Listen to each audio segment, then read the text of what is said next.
Good morning everyone. Shri समर्पण online class में आप सबका स्वागत है। और आज हम आपके लिए ग्रामीण बस्तियों से संबंधित वीडियो लेके आ रहे हैं। कल अपन ने ग्रामीण बस्तियों यानी कि मानव आदिवासियों के बारे में अध्ययन किया था कि मानव आदिवासी क्या होते हैं और मानव आदिवासी को किस प्रकार से इसको डिवाइड किया गया था। उन मानव आदिवासियों को अपने बस्तियां भी कह सकते हैं। और अपन ने स्थायी अस्थायी बस्तियों के बारे में पढ़ा था, मानव आदिवास के बारे में पढ़ा था कि मानव आदिवास क्या होते हैं। तो मानव आदिवास का मतलब होता है कि मनुष्य जो घर बनाता है, मकान बनाता है, उसको अपना आवास कहते हैं। और उस आवास का जो समूह है, आवासों का समूह मिलकर के एक बस्ती का निर्माण होता है, उसको अपन मानव आदिवास कहते हैं। अपन ने पढ़ा था कि मानव आदिवास को दो रूप में डिवाइड किया था, अस्थायी और स्थायी। यानी कि मनुष्य का जब जीवन स्थायी नहीं था, वो घूमता फिरता रहता था, एक स्थान से दूसरे स्थान पे पलायन करता था। इस प्रकार के प्रवास को अपन एक अस्थायी प्रवास कहते थे, अस्थायी अधिवास कहते हैं। लेकिन जब मनुष्य कृषि करने लग गया, पशुपालन करने लग गया, उसका विकास हुआ, तो एक स्थान पे आवास बना करके रहने लग गया। तो उसको अपन ने स्थायी आवास के श्रेणी में रखा था। उसके बाद में अपन ने उस क्षेत्र में संपन्न होने वाली क्रियाओं के आधार पे या बस्ती के निर्माण में सहायक के आधार पे ग्रामीण बस्तियों के प्रकार किए थे अपन ने। तो ग्रामीण बस्तियों के 4 प्रकार किए थे। 4 प्रकार। पहला प्रकार था सघन कुंचित बस्ती, दूसरा प्रकार था एकांकी या प्रकीर्ण बस्ती, और इसका तीसरा प्रकार था विस्तृत बस्तियां या विस्तृत निवास, और चौथा प्रकार था इसका पल्ली निवास। इस प्रकार इसको 4 भागों में अपन ने डिवाइड किया। उसके बारे में आपको बताया भी था। इसके बाद में बस्तियों की कुछ समस्याएं आती हैं। क्या आती है? समस्या। देखो, बस्तियां होती हैं, ग्रामीण एरिया की जो बस्तियां होती है जहाँ पे आवास कम होते हैं, छोटे होते हैं, तो वहाँ पर वो मूलभूत आवश्यक सुविधाएं अपने को नहीं मिल पाती हैं जो एक बड़े क्षेत्र में विकसित नगर में हो पाती हैं। जैसे बात करते हैं अपन, तो ग्रामीण बस्तियों की जो मुख्य समस्याएं क्या थी या मुख्य समस्याएं क्या है, तो वो थी जैसे ग्रामीण बस्तियों में पेयजल का अभाव होता है।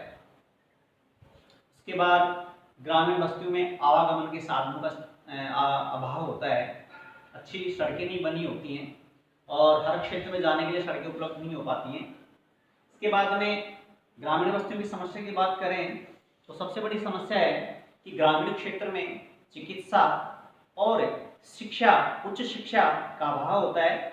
वहाँ पर उच्च शिक्षा प्राप्त नहीं कर पाते हैं और सही तरीके से अपन चिकित्सा ट्रीटमेंट नहीं ले पाते हैं। इसके लिए अपने को किसी बड़े शहर में जाना पड़ता है। तो ये एक तरह से ग्रामीण बस्तियों की समस्याएं थी।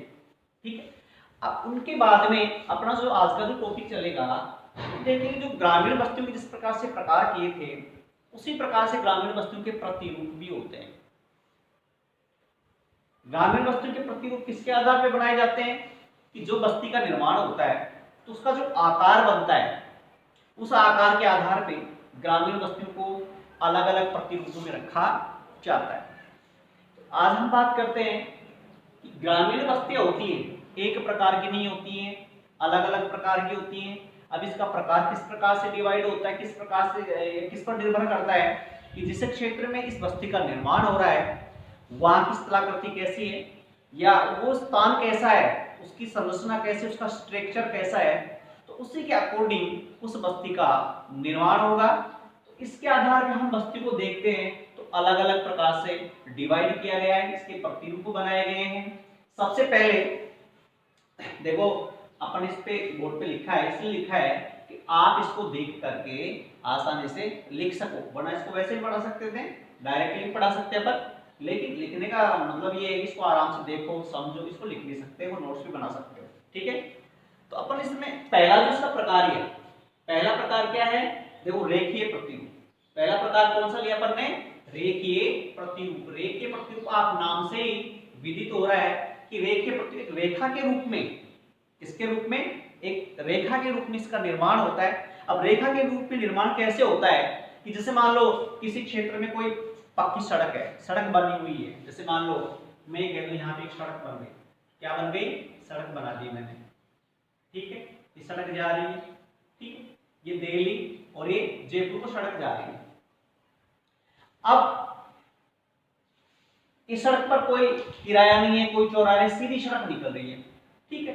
तो जहां पर मनुष्य का जो वास है वो लोग क्या करते हैं कि धीरे धीरे, एक साथ तो इनका निर्माण होता नहीं है, धीरे धीरे इसके पास में मकान बनना, जैसे मान लो इसके पास में एक मकान बन गया, ठीक है, यहाँ पे एक मकान बन गया और कुछ समय बाद में इसके पास में एक मकान बन गया, उसके पास में एक मकान बन गया, इसके पास में एक मकान बन गया।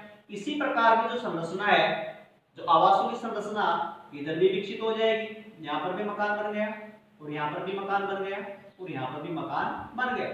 धीरे धीरे इन आदिवासियों का जो निर्माण है एक लंबी श्रृंखला के रूप में, पंक्ति रूप में हो जाएगा।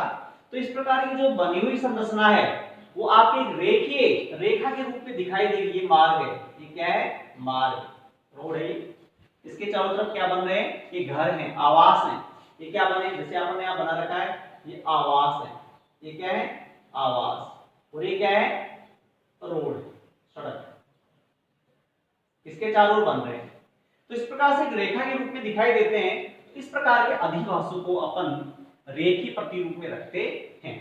अब ये किसके, अब ये सड़क के किनारे भी हो सकते हैं, किसी नदी के किनारे भी हो सकते हैं और किसी नहर के किनारे भी हो सकते हैं। जैसे मान लो यहाँ पर नदी बह रही है, क्या बह रही है, नदी बह रही है, ठीक है। अब नदी के चार पास में, हालांकि नदी के किनारे पे तो नहीं बनेंगे, लेकिन कुछ भाग को छोड़ करके, इसके डेल्टा को छोड़ करके यहाँ पर छोटे छोटे मकान भवन बन जाएंगे, कच्ची पक्की सभी प्रकार के आवासों का निर्माण हो जाएगा। तो इस प्रकार के बने आवासों को हम रेखीय प्रतिरूप कहते हैं। इसी प्रकार से नहर जब किसी मार्ग से, किसी क्षेत्र से निकलती है, प्रवाहित होती है, तो उसके पास भी लोग घर काम बनाते हैं जहां पर उसको आवश्यकताएं उपलब्ध हो। जैसे सड़क है तो आवागमन की सुविधा उपलब्ध होती है, नदी है तो पेयजल उपलब्ध होता है, नहर है तो सिंचाई के लिए पानी उपलब्ध होता है, साथ साथ में इसके आसपास के क्षेत्र उपजाऊ भी होते हैं। तो यहाँ पर लोग अपने घर बना लेते हैं। तो इस प्रकार का जो विन्यास बनता है, परस्पर सटे हुए घरों का निर्माण होता है। तो इस प्रकार के प्रतिरूप को रेखीय प्रतिरूप कहते हैं। आपके लिए मैंने लिखा है, देखिए रेखीय प्रतिरूप, इसे पंक्तिनुमा, देखो अलग नाम से भी जानते हैं इसको, पंक्तिनुमा और अर्धचंद्राकार। अर्धचंद्राकार प्रतिरूप कहाँ बनते हैं, किसी नदी के किनारे। किसके किनारे बनते हैं, किसी नदी के किनारे। नदी सीधी तो बहती नहीं है और कभी कभार अर्धचंद्राकार मार्ग बना लेती है, इस तरह से मार्ग बना लेती है, ठीक है। तो यहाँ पर भवनों का निर्माण हो जाएगा, बस्तियों का निर्माण हो जाएगा। तो इस प्रकार से जो इसकी आकृति दिखाई देगी वो कैसी दिखाई देगी, अर्धचंद्राकार घुमा हुआ है ना, ये कुछ बस्तियां यहाँ बन जाएगी। तो इसका आकार आधा चांद होता है, पूर्णिमा और अमावस्या के बीच का जो चांद होता है, इस प्रकार की आकृति इनकी दिखाई देगी, अर्धचंद्राकार आकृति बन जाएगी। तो इसको अलग अलग नाम से जानते हैं। इसको रेखीय प्रतिरूप सड़क के मार्ग के भी किनारे भी बनते हैं, नदी के किनारे बनते हैं और नहर के किनारे बनते हैं, इसलिए इसको पंक्तिनुमा अर्धचंद्राकार कहा जाता है। पंक्तिनुमा तो लगातार सीरियल में बने होते हैं और अर्धचंद्राकार की नदी के सारे इनकी संरचना में घूमे जाती है, ठीक है। तो ये प्रतिरूप सड़क, नदी, नहर आदि के सहारे विकसित होते हैं। इस प्रतिरूप में मकानों का विन्यास परस्पर सटा हुआ तथा पंक्तिबद्ध होता है, इसलिए इसको पंक्तिबद्ध, पंक्तिनुमा प्रतिरूप भी कहते हैं और अर्धचंद्राकार प्रतिरूप भी कहते हैं। ये इसका पहला प्रतिरूप हो गया। सेकंड प्रतिरूप की बात करते हैं तो सेकंड प्रतिरूप है इसका आयताकार प्रतिरूप। देखिए यहाँ पे लिखा हुआ है आयताकार प्रतिरूप, और इसको दूसरा नाम दिया है चौकपट्टी प्रतिरूप भी कहते हैं। क्या कहते हैं, चौकपट्टी प्रतिरूप भी कहते हैं। आयता पूछ लेते हैं कि चौकपट्टी प्रतिरूप किस प्रतिरूप को कहते हैं, तो आयताकार प्रतिरूप को कहते हैं। अब देखो यहाँ पे इसकी संरचना बनी हुई है, क्या बनी हुई है, वो संरचना बनी हुई है। अब इस प्रकार के प्रतिरूप कहाँ विकसित होते हैं, जैसे मान लो जब दो मार्ग आपस में मिलते हैं और एक दूसरे को काटते हैं, उसको चौराहा कहते हैं। क्या कहते हैं, चौराहे। तो तिराया होता है जिसमें एक सड़क दूसरे को काटती नहीं है, उसमें आके मिल जाती है और लेफ्ट और राइट दोनों इसमें प्रारंभ हो जाती है। लेकिन जब मार्ग एक दूसरे को काटे, जैसे मान लो एक मार्ग है, ये आ रहा है, ये मार्ग आ रहा है, ठीक, और एक मार्ग ये आ गया, ये एक दूसरे को क्या कर रहे हैं, काट रहे हैं, और यहाँ पर एक संरचना का निर्माण हो रहा है, वो चौराहा का निर्माण हो रहा है। यहाँ से भी सड़क आ रही है और ये भी आ रही है। किसका निर्माण हो रहा है, चौराहा का निर्माण हो रहा है। अब देखो यहाँ पे 4 बॉक्स बन रहे हैं, एक ये बॉक्स बन गया, एक ये बन गया, एक ये बन गया, एक ये भी बन गया। अब इसमें देखिए कि सबकी संरचना समान है, सबका आकार समान है, तो कुछ घर इस बॉक्स में बनेंगे, कुछ घर इस बॉक्स में बनेंगे, इसी प्रकार से इस बॉक्स में बन जाएंगे, इसी प्रकार से इस बॉक्स में बन जाएंगे। तो ये एक तरह से एक आयत का रूप, वर्ग का रूप ले लेंगे, इसलिए इसको आयताकार प्रतिरूप या चौकपट्टी प्रतिरूप भी कहते हैं। जैसे मान लो मैं बना दूं, यहाँ पर भवन बन गया, क्या बन गया, कोई भवन बन गया, यहाँ पर भी कोई भवन बन गया, यहाँ पर भी कोई भवन बन गया, यहाँ पर भी बन गया, इसी प्रकार से यहाँ भी बन गया, यहाँ भी बन गया, यहाँ भी बन गया, और यहाँ भी बना दिया। और यहाँ उसी प्रकार की संरचना यहाँ विकसित हो जाएगी। अब इसका प्रतिरूप देखिए कैसा दिखाई दे रहा है, ऑटोमेटिकली आयत के रूप में बन जाएगा। धीरे धीरे इसके पास इधर विकसित हो जाएंगे, इधर विकसित होते जाएंगे, और इसी प्रकार की जो संरचना है यहाँ पर विकसित हो जाएगी। इस प्रकार के प्रतिरूप को अपन आयताकार या चौकपट्टी प्रतिरूप के नाम से जानते हैं। अब ये कहाँ विकसित होते हैं, जहां पर दो मार्ग एक दूसरे को काट करके चारों दिशाओं में चले जाते हैं, तो उनके मिलन स्थल पर जो 4 समकोण बनते हैं, कितने समकोण बन रहे हैं, 4 समकोण बन रहे हैं, तो इस प्रकार के बने प्रतिरूप को आयताकार प्रतिरूप के नाम से जाना चाहते हैं। ठीक है, यहाँ पे लिखा हुआ है कि प्राय इस प्रकार के प्रतिरूपों का विकास 2 सड़कों के समकोण के मिलन स्थल पर होता है। 2 सड़कें आपस में आकर के मिल रही हैं, एक दूसरे को काट के। प्राय 2 सड़कों के किनारे प्रारंभ में मकानों का निर्माण होता है। पहले यहाँ पर किनारे किनारे निर्माण होता है, फिर धीरे धीरे इनके पीछे मकानों का निर्माण होता जाता है, और बाद में इन सड़कों के समानांतर लंबवत गलियों का निर्माण होता है, और इनका निर्माण अब देखो धीरे धीरे उसमें गलियां जैसे कॉलोनियां बन जाती है। आपने देखा है कि एक मार्ग से दूसरा मार्ग जा रहा है, उसमें कॉलोनी बन गई, फिर तीसरा मार्ग उससे कॉलोनी बन गई, धीरे धीरे इसमें गलियां बन जाएंगी और अलग अलग कॉलोनियां बन जाएंगी। और यहाँ पे देखिए कि इस प्रकार के जो आयताकार जो प्रतिरूप है कहाँ बनते हैं, जहां का मैदान समतल होता है और वो उपजाऊ भूमि के रूप में होता है। इस प्रकार के क्षेत्र में जो प्रतिरूप बनते हैं उसको अपन आयताकार प्रतिरूप के नाम से जानते हैं। ठीक है, समझ गए होंगे कि 2 सड़कें आपस में आकर के मिलती है, एक दूसरे को काटती है, उनके मिलन बिंदु पे जो समकोण की आकृति बनती है, जहां पर जो भवन बनते हैं, इस प्रकार से जो आकृति एक स्ट्रक्चर बनता है उसको अपन क्या कहते हैं, आयताकार प्रतिरूप कहते हैं। तो अब ये उसमें प्रारंभ में तो एक एक पंक्ति में मकान बनते हैं, फिर समय के साथ साथ जैसे जैसे जनसंख्या बढ़ती है, आवासों की संख्या बढ़ती है, तो वहाँ पर गलियों का निर्माण होता है, और धीरे धीरे गलियों के पास पास में मकान बन जाते हैं और एक आयत का रूप ले लेते हैं। ये प्राय समतल और उपजाऊ मैदानों में बनते हैं। जैसे मान लो कि भारत के जो समतल मैदान है, राजस्थान का जो पूर्वी हिस्सा है, ठीक है, वहां पर इस प्रकार के भवनों का निर्माण आप देख सकते हैं। तीसरा है अरीय प्रतिरूप। तीसरा कौन सा है, अरीय प्रतिरूप। देखो अरीय प्रतिरूप का मतलब क्या होता है, आपने कभी कभार देखा होगा एक स्थान होता है, उस स्थान पर अब जैसे वो स्थान या तो कोई ना कोई ऐसा मार्ग जहां पर कोई मार्केट लगता हो, या कोई सभी चीजें वहां पे उपलब्ध होती हो, या कोई जगह फेमस हो, तो ऐसे स्थान पे चारों दिशाओं से सड़कें आकर के उस एक बिंदु पे आकर के मिल जाती हैं, और सड़कें कच्ची भी हो सकती हैं और पक्की भी हो सकती हैं। ठीक है, तो जब सड़कें आपस में वहां पे मिल रही हैं तो वो एक नोड केंद्र हो गया। कौन सा केंद्र हो गया, नोड केंद्र का मतलब होता है कि जैसे व्यापारिक केंद्र भी कह सकते हैं, या ऐसा केंद्र होता है जहां पर सभी वस्तुएं अपने आसानी से उपलब्ध हो जाती हैं। जैसे अपने नगर में जो मंडी क्षेत्र होता है ना, मंडी क्षेत्र होता है या ऐसा क्षेत्र होता है जहां पर सभी मार्ग आकर के आपस में मिलते हैं, उसको नोड केंद्र कहते हैं। तो ऐसे स्थानों पर जब सड़कें आपस में एक स्थान पे आके मिल रही हैं, वो कच्ची हो सकती है, पक्की हो सकती है, तो जब सड़कें आपस में आती हैं, एक आ रही है, एक इधर से आ रही है, एक इधर से आ रही है, चारों दिशाओं से 4 मार्ग आ रहे हैं, तो धीरे धीरे उन मार्ग के सहारे सहारे बस्तियों का निर्माण होता है, मकानों का निर्माण होता है। तो एक तरह से कुछ समय बाद में एक साथ इसका निर्माण नहीं होगा, धीरे धीरे जैसे जनसंख्या बढ़ेगी, उनको आवास की आवश्यकता होगी, कुछ बाहर के लोग आएंगे, फिर वो आवास बनाएंगे।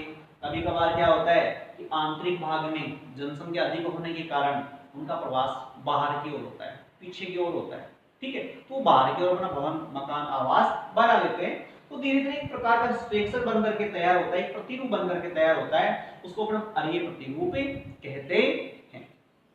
इसमें लिखा हुआ है कि इन प्रतिरूपों का विकास एक स्थान पर अनेक दिशाओं से आने वाली कच्ची पक्की सड़कों के मिलन स्थल पर होता है और अधिक आबादी वाले समतल। अब ये देखो ये बनते कहाँ हैं, इन प्रकार के जो प्रतिरूप कहाँ बनते हैं, जहां पर आबादी अधिक होती। अभी बात कर रहे थे केंद्र बिंदु में आबादी अधिक होगी तो बाहर की ओर प्रवास करेगी, वो बाहर की ओर गति करेगी। तो जहां पे आबादी अधिक है, अब आबादी अधिक कहाँ होती है कि जहां का भाग समतल है, उपजाऊ है, पेयजल के लिए पानी मिल रहा है, सिंचाई के लिए जल उपलब्ध हो रहा है, तो ऐसे क्षेत्र में इस प्रकार की बस्तियों का निर्माण हो जाता है। अब जैसे मान लो ये डायग्राम बना हुआ है, जैसे मैं एक डायग्राम और बना रहा हूं कि जैसे मान लो ये ईस्ट, नॉर्थ, कौन सी दिशा है, नॉर्थ, नीचे साउथ, इधर ईस्ट और इधर वेस्ट, इन चार दिशाएं। एक मार्ग इधर से आ गया, एक मार्ग इधर से आ गया, एक मार्ग इधर से आ गया, एक इधर से आ गया, एक इधर से आ गया और एक इधर से आ गया। भाई उत्तर दिशा, पूर्व दिशा, दक्षिण दिशा, ये उत्तर दक्षिण पूर्व दक्षिण दिशा, ये उत्तर पूर्व दिशा, ये दक्षिण पश्चिम दिशा और उत्तर पश्चिम दिशा। अब धीरे धीरे क्या होता है कि यहाँ पर मकान बन जाएंगे, यहाँ पर क्या बन जाएंगे, मकान बन जाएंगे, यहाँ पर भी बन जाएंगे, यहाँ पर भी बन जाएंगे, यहाँ पर भी बन जाएंगे, यहाँ पर भी बन जाएंगे, यहाँ पर भी बन जाएंगे और यहाँ पर भी घरों का निर्माण हो जाएगा। एक प्रकार की संरचना निकल करके अपने सामने आएगी। इस प्रकार की जो प्रतिरूप होता है इसको अपन क्या कहते हैं, अरीय प्रतिरूप के नाम से जानते हैं। क्या कहते हैं इसको, अरीय प्रतिरूप। अभी कहाँ विकसित होते हैं, जहां पर जनसंख्या ज्यादा है, भाग समतल है, उपजाऊ। अब इसका जो चौथा प्रतिरूप है वो है तारा प्रतिरूप। चौथा प्रतिरूप कौन सा है, तारा प्रतिरूप। देखो नाम से दिखता है तारे जैसा दिखाई देता है। अब तारा प्रतिरूप कहाँ विकसित होता है, और इसमें देखेंगे कि तारा प्रतिरूप का जो प्रारंभिक जो प्रतिरूप है वो अरीय प्रकार का ही होता है। इस प्रकार का होता है, अरीय प्रकार का ही होता है। लेकिन अरीय प्रकार में क्या होता है कि जो आवासों का जो निर्माण है, अपने देखो किसके किनारे किनारे होता है, सड़क के पास पास होता है। कहाँ कहाँ होता है, सड़क के पास पास होता है। लेकिन जैसे जैसे आबादी बढ़ेगी तो इन घरों का निर्माण, ये जो खाली जगह बीच में जगह बच रही है ना, यहाँ पर भी इनका निर्माण हो जाएगा। तो धीरे धीरे जब इसमें आदिवासियों की संख्या बढ़ेगी, उसको कवर करेगी, तो इसकी एक संरचना बन जाएगी और हम स्टार जैसे आकर इसकी दिखाई देने लगती है। इसलिए इस प्रकार के प्रतिरूप को अपन क्या कहेंगे, तारा प्रतिरूप के अंतर्गत रखा जाएगा। ठीक, देखो इन प्रतिरूपों का विकास प्रारंभ में अरीय प्रतिरूप में होता है, इस प्रकार के प्रतिरूप में होता है, ठीक है। बाद में इन आदिवासियों ने मकानों का निर्माण बाहर जाने वाली मुख्य मार्ग में सारे होने लगेगा। धीरे धीरे जो सड़कें आगे निकल रही है, तो पहले तो वो आदिवासी थे, कुछ केंद्रित थे। कैसे थे, केंद्रित अंदर की ओर ही थे। धीरे धीरे जनसंख्या बढ़ने लग गई, तो क्या होगा, ये जनसंख्या, ये जो लोग हैं बाहर की ओर निकलेंगे, तो जो मार्ग जा रहे हैं उनके सहारे और जो खाली जगह है उसमें भी अपना आवास बना लेंगे। तो इस प्रकार की जो संरचना बन जाएगी उसको अपन क्या कहेंगे, एक तारा प्रतिरूप नाम दिया जाएगा, ठीक है। अब इसका अगला प्रतिरूप है त्रिभुजाकार प्रतिरूप। त्रिभुज आपने देखा है, त्रिभुजाकार प्रतिरूप। देखो ये त्रिभुजाकार प्रतिरूप कहां बनते हैं, आपने नदी का नाम सुना है, ठीक है। जब एक नदी प्रवाहित होती है तो उसमें कुछ सहायक नदियां आकर के उसमें मिल जाती हैं। जैसे मान लो ये नदी प्रवाहित हो रही है, मुख्य नदी है, कौन सी नदी है, मुख्य नदी है। ये मुख्य नदी प्रवाहित हो रही है, ठीक है, ये जा रही है, पानी बह रहा है, इसमें नदी में क्या चलता है, पानी, ये तो सबको पता है। अब आगे से नदी जा रही है तो इसमें उसकी सहायक नदियां आपस में आकर के मिलती हैं। जैसे मान लो एक नदी आकर के इसमें मिल गई, ये नदी आकर के इसके अंदर मिल गई, ठीक है। अब जब दो नदी आपस में मिलती हैं तो उनके मध्य भाग में एक स्थान का निर्माण होता है जिसको दोआब कहते हैं। क्या कहते हैं? दोआब। ये आप कौन सा बन गया? दोआब। तो इस भाग में जो भवन बनेंगे, इस भाग में क्या बनेंगे? भवन। अब भवन कैसे बनेंगे? यहां से जाएंगे, आगे नुकीले हो जाएंगे, एक संरचना बन जाएगी। इस प्रकार के बने भवनों की जो आकृति कैसे हो जाएगी? त्रिभुज के आकार की हो जाएगी। इस प्रकार की हो जाएगी, त्रिभुज के आकार की हो जाएगी। तो इस प्रकार के प्रतिरूप को अपन क्या कहते हैं? त्रिभुजाकार प्रतिरूप कहते हैं। यहां पर देखिए, यहां पर देखिए, ये नदी है। क्या है? ये पहली नदी है, ठीक है। ये आगे जा रही है, यहां से दूसरी नदी, इसकी सहायक नदी आई और सहायक नदी आकर इसमें मिल गई, ये दोनों आपस में मिल गई। अब आगे मिलकर ये दोनों एक धारा में प्रवाहित हो रही है। किसमें प्रवाहित हो रही है? एक धारा के रूप में प्रवाहित हो रही है, ठीक। अब क्या होगा? जो इसका जो पीछे का भाग है, ये वाला भाग है, ये कैसा कहलाएगा? इसका पृष्ठ प्रदेश कहलाएगा। क्या कहलाएगा? पृष्ठ प्रदेश, क्योंकि दो नदियों के बीच में बना हुआ स्थान है। तो इसकी आकृति कैसे? नदियां यूं आ रही है और यूं आकर के मिल गई है, तो आकृति कैसे बन गई? त्रिभुज की आकृति बन गई। कैसी बन गई? त्रिभुज के आकार की आकृति बन गई। तो इसमें जो घर बनेंगे वो भी कैसे बनेंगे? पीछे से चौड़े, आगे से नुकीले आकृति में चेंज हो जाएंगे। तो इस प्रकार की बनी संरचना को अपन क्या कहेंगे? त्रिभुजाकार प्रतिरूप के अंदर इसको रखें देंगे, ठीक है। तो ये आपका त्रिभुजाकार प्रतिरूप हो गया। इसमें लिखा हुआ है कि इस प्रकार के प्रतिरूप का विकास नदियों के संगम या झीलों के किनारे पर हो जाता है, ठीक है। अब आगे है तीर प्रतिरूप। कौन सा प्रतिरूप है? तीर प्रतिरूप। नाम से ही है, तीर आपने देखा है कि तीर ऐसे बनता है। कैसे बनता है? इस तरह से तीर बनता है,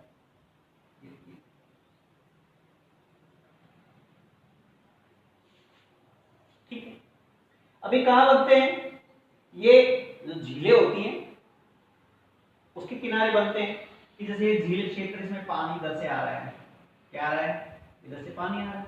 तो यहाँ तो आवास बनाना संभव नहीं है, यहाँ तो आवास बन ही नहीं सकते। क्यों? क्योंकि इसमें पानी का जो प्रवाह है वो झील के अंदर क्यों रहा है, ठीक। अब हम इसमें मार्ग कहाँ बनाएंगे? यहाँ पे मार्ग कहाँ बना देंगे? तो मार्ग का नाम आ गया। आवास कहाँ बनाएंगे? यहाँ पर अपन आवास बना देंगे। ये आवास बना दिया, क्या बना दिया? आवास बना दिया, ठीक है। अभी अग्रभाग है। कैसा भाग है? अग्रभाग। तो धीरे धीरे जैसे मान लो कुछ भाव यहाँ बन गए, कुछ इसके पास बन गए, अग्रभाग को छोड़कर। तो धीरे धीरे इनकी एक संरचना कैसे बन जाएगी? तीर जैसी संरचना बन जाएगी। कैसी संरचना बन जाएगी? तीर जैसी संरचना बन जाएगी। तो इस प्रकार के प्रतिरूप को क्या कहते हैं? तीर प्रतिरूप कहते हैं। तो किसी अंतरिक या दोआब के बीच विकसित अधिवास का प्रतिरूप ये वाला जो प्रतिरूप है ना, दोआब वाला प्रतिरूप, ये भी तीर जैसा दिखाई देता है। जैसे पीछे इसका हिस्सा बन जाता है, ये भी तीर की तरह दिखाई देगा। तो इसका हो गया तीर प्रतिरूप, ठीक है। अगला प्रतिरूप की बात करते हैं, वो है इसका वृत्ताकार प्रतिरूप। कैसा प्रतिरूप है? वृत्ताकार प्रतिरूप। अब देखो वृत्ताकार, अपन पहले ही बात करते हैं। आपने कोई पुराना गांव देखा होगा तो उसमें देखना कि उस गांव में या तो कोई ना कोई बड़ा पीपल का पेड़ होगा जिसके चारों चबूतरा बना होता है, ठीक है।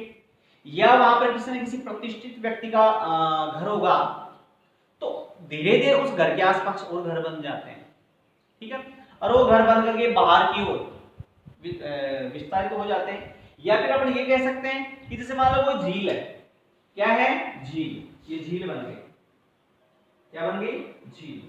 और इस झील के चारों ओर क्या बन जाएंगे? घर बन जाएंगे। क्या बन जाएंगे? घर बन जाएंगे, अधिवास बन जाएंगे। तो इसकी आकृति कैसे हो जाएगी? वृत्त जैसी हो जाएगी। और इसमें क्या होता है कि बाहर से वही आपने जो मार्ग पढ़ा था, कौन सा? अरीय प्रतिरूप। कौन सा पढ़ा था? अरीय प्रतिरूप कि बाहर से सड़कें। तो इसमें क्या होता है कि अंदर से गलियां निकलती हैं और बाहर की ओर जाती हैं। कहां जाती हैं? बाहर की ओर जाती हैं। और इसके सहारे भी घरों का निर्माण हो जाता है। तो इसका जो अंदर का जो भाग होता है एक वृत्त जैसा प्रतीत होता है और बाहर भी इसका स्पेक्ट्रम इसी प्रकार से बन जाता है। तो इस प्रकार के प्रतिरूप को अपन वृत्ताकार प्रतिरूप कहते हैं। इस प्रकार के प्रतिरूप झील के किनारे पर विकसित होते हैं। या फिर अपन ये कह सकते हैं कि गांव में किसी पेड़ बड़ा पेड़ होता है उसके चारों चबूतरा बना होता है उसके चारों ओर भी बन जाते हैं, या कोई जो प्रतिष्ठित व्यक्ति होता है उसके चारों ओर भी इस प्रकार के अधिवासों का निर्माण होता है। तो इस प्रकार के अधिवास को अपन क्या कहते हैं, वृत्ताकार प्रतिरूप कहते हैं। तो इसलिए अपन ने यहाँ पर ग्रामीण बस्तियों के प्रतिरूपों की बात की है।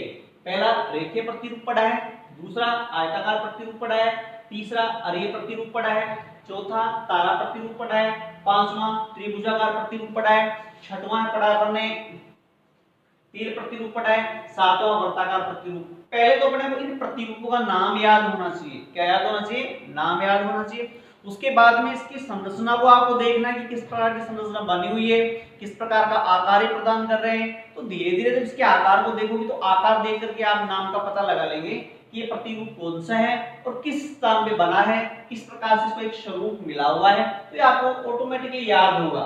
ठीक है, अब बात करते हैं अपने जो ग्रामीण बस्तियां थी, ग्रामीण बस्तियों की समस्याओं की पहले बात कर चुके हैं अपन कि वहां पर पेयजल का अभाव होता है, वहां पर चिकित्सा का अभाव होता है, उच्च शिक्षा का अभाव होता है, ठीक है, आने जाने वाले मार्गों का अभाव होता है, तो बहुत सारी समस्याएं होती हैं, रोजगार के साधनों का अभाव होता है। तो ये तो क्या थी ग्रामीण बस्तियों की समस्याएं, जो आम लोग भी इस चीज को जानते हैं कि अपन ग्रामीण क्षेत्र के लोग हैं, ग्रामीण क्षेत्र से जुड़े हुए हैं। तो अगर अपन अपनी समस्याओं को देखते हैं, अपनी तरफ झांक के देखते हैं, तो अपने को पता लगता है कि अपने सामने कौन कौन सी समस्याएं हैं, तो वही समस्या ग्रामीण बस्तियों की समस्या है। ठीक है, अब यहाँ पर क्या होता है कि जो ग्रामीण बस्ती बनती है, यहाँ पर देखो एक लिखा हुआ है कि ग्रामीण बस्ती को प्रभावित करने वाले कारक, ग्रामीण बस्तियों को प्रभावित करने वाले कारक। कुछ कारक ऐसे होते हैं कि वहां की संरचना को प्रभावित करते हैं, चाहे से व्यक्ति हो या वहां की भूमि हो या वहां के संसाधन हो, सबको प्रभावित करते हैं। देखो सबसे पहले बात करते हैं कि बस्तियों में मनुष्य निवास करता है, मनुष्य का आवास होते हैं, तो मनुष्य को सबसे पहले जो उसकी जो मूलभूत आवश्यकता है वो है पानी, जल है। कि मनुष्य सबसे पहले अपना आवास कहाँ बनाएगा कि जहां पर उसको आसानी से पेयजल और सिंचाई के लिए पानी उपलब्ध हो जाए। तो अब ये कहाँ हो सकता है, किसी नदी के किनारे हो सकता है, किसी झील के किनारे हो सकता है, ठीक है, या जो बड़े तालाब होते हैं उनके आसपास का क्षेत्र हो सकता है। जैसे मान लो एग्जाम्पल के लिए एग्जाम्पल देते हैं कि भारत में गंगा नदी का नाम सुना है, यमुना नदी का नाम सुना है। तो ये नदियां, ये दोनों नदियां कहाँ प्रवाहित होती हैं, यूपी बिहार और वेस्ट बंगाल में प्रवाहित होती हैं। तो आप जब अपन देश की बात करते हैं, देश की जनसंख्या की बात करते हैं, पॉपुलेशन की बात करते हैं, तो सबसे पहले आगे कौन सा आता है, यूपी आता है, बिहार आता है, वेस्ट बंगाल आता है। तो क्यों आ रही है, क्योंकि यहाँ की जो संरचना है ऐसी है कि वहां पर पेयजल आसानी से उपलब्ध हो रहा है, और पेयजल उपलब्ध होने के कारण वहां की जो भूमि की जो उपजाऊपनता होती है वो बढ़ जाती है, सिंचाई के लिए जल उपलब्ध हो जाता है, तो वहां पर लोग अधिक निवास करने की कोशिश करेंगे। अगला है भूमि की प्रकृति। देखो भूमि भी कई प्रकार की होती है, प्रकृति उसकी जो उपजाऊपन के आधार पर देखते हैं कि उपजाऊ भूमि होती है, बंजर भूमि होती है, ऊसर भूमि होती है, लवणीय भूमि होती है, बहुत प्रकार होते हैं इसके। ठीक है, तो अब सबसे बढ़िया भूमि कौन सी होगी, यानी कि जिस भूमि की उपजाऊपन क्षमता अधिक होती है, यानी कि जो नदियां, जो भूमि, जिस भूमि की जो मिट्टी का निर्माण है वो नदियों के द्वारा हुआ है। जैसे अपन बात करते हैं नदियों के द्वारा जो खादर बनते हैं, बांगर बनते हैं, या उसके जो डेल्टाई भाग बनते हैं, तो काफी उपजाऊ होते हैं। ठीक है, तो यूपी बिहार वगैरह डेल्टा प्रदेश है, तो यहाँ पर जनसंख्या ज्यादा निवास करेगी। क्यों, क्योंकि उनको पेयजल के साथ साथ कृषि के लिए उपजाऊ भूमि मिल रही है। तो भूमि का जो उपजाऊपन भाग है, जैसे मान लो राजस्थान की बात करें, राजस्थान का जो पश्चिमी भाग है, थार का जो मरुस्थल है, डेजर्ट भाग है, वहां पर जनसंख्या बहुत कम है। अब तो फिर भी गंगा नदी, इंदिरा गांधी नहर के आने के कारण वहां पर धीरे धीरे वहां की जो पॉपुलेशन बढ़ रही है, क्योंकि पेयजल और सिंचाई के लिए, पशुओं के लिए पानी उपलब्ध हो रहा है। उससे पहले की बात करें तो वहां पर जनसंख्या नगण्य थी। अभी भी बात करते हैं कि जैसलमेर का जनसंख्या घनत्व तो कितना है, 17 व्यक्ति प्रति वर्ग किलोमीटर है, बहुत कम जनसंख्या वहां पर। क्यों है, क्योंकि वो भाग डेजर्ट है, जनसंख्या के अनुकूल नहीं है। जब पूर्वी भाग की बात करते हैं तो सर्वाधिक जनसंख्या निवास करती है। क्यों, क्योंकि यहाँ पर पेयजल भी उपलब्ध है, भूमि भी समतल है, भूमि भी उपजाऊ है, इसलिए उसकी सारी आवश्यकताएं पूरी हो जाती है। तीसरा जो इसका टॉपिक लेते हैं, ये थर्ड नंबर का टॉपिक है इसका, वो है गृह निर्माण सामग्री। क्योंकि मनुष्य की सबसे प्राथमिक आवश्यकता होती है उसका घर। जब तक मनुष्य का घर नहीं होगा तो स्थायी रूप से वो नहीं रह सकता है। दिन भर काम करेगा तो शाम को विश्राम की आवश्यकता होती है, तो विश्राम कहाँ करेगा, तो उसके पास घर होगा, आवास होगा।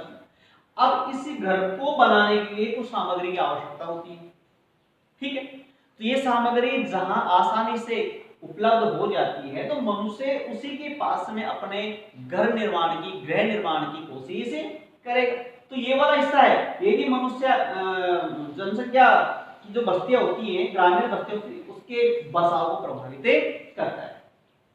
अब है सुरक्षा।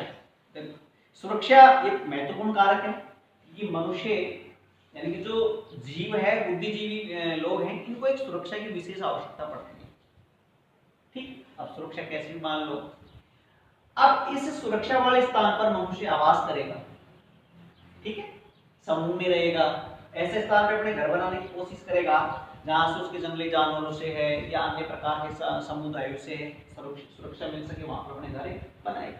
एक नियोजित बस्तियां।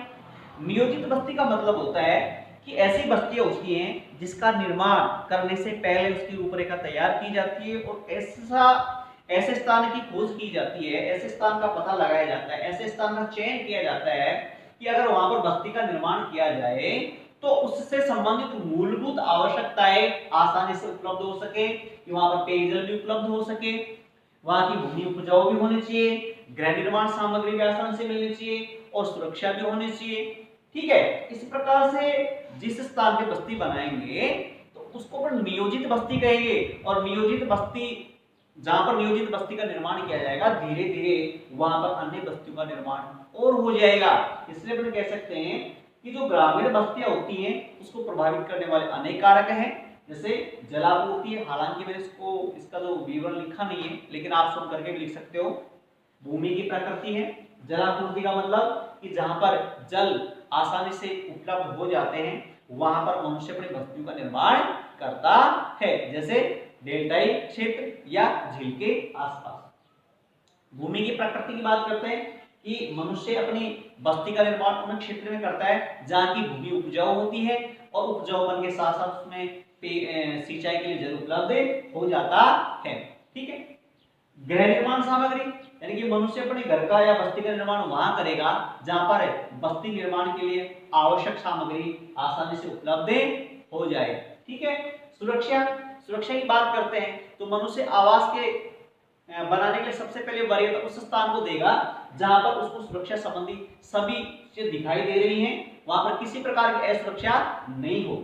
नियोजित की बात करते हैं कि बस्ती को का निर्माण से पहले उन क्षेत्रों का आंकलन किया जाता है और आंकलन करके उनका पता लगाया जाता है कि कौन कौन से संसाधन है, वहां की जो भूमि की प्रकृति कैसी है, पेयजल है कि नहीं है, आने जाने के लिए मार्ग विकसित किए जा सकते हैं नहीं किए जा सकते। इस प्रकार से एक नियोजन बना करके बस्ती का निर्माण कर लिया जाता है। तो ये नियोजन ही बस्ती को प्रभावित करता है कि अनियोजित रूप से बिना सोचे समझे अगर अपन किसी बस्ती का निर्माण कर लेते हैं तो आने वाले समय में वहां पर अनेक प्रकार की समस्याएं अपने सामने उपलब्ध होंगी जिनका हल बड़ा मुश्किल है, इसलिए नियोजन करना बहुत ही जरूरी है। तो ये थी आपकी ग्रामीण बस्ती, ठीक है। तो अगला जो टॉपिक होगा उसमें अपन नगरीय बस्तियों की बात करेंगे। ग्रामीण बस्तियों का जो एक टॉपिक पूरा हो गया है, उसके प्रकार भी पढ़ लिए, उसके प्रत्ययों भी पढ़ लिए, उसकी समस्या भी पढ़ ली, उसको प्रभावित करने वाले कारक भी पढ़ लिए।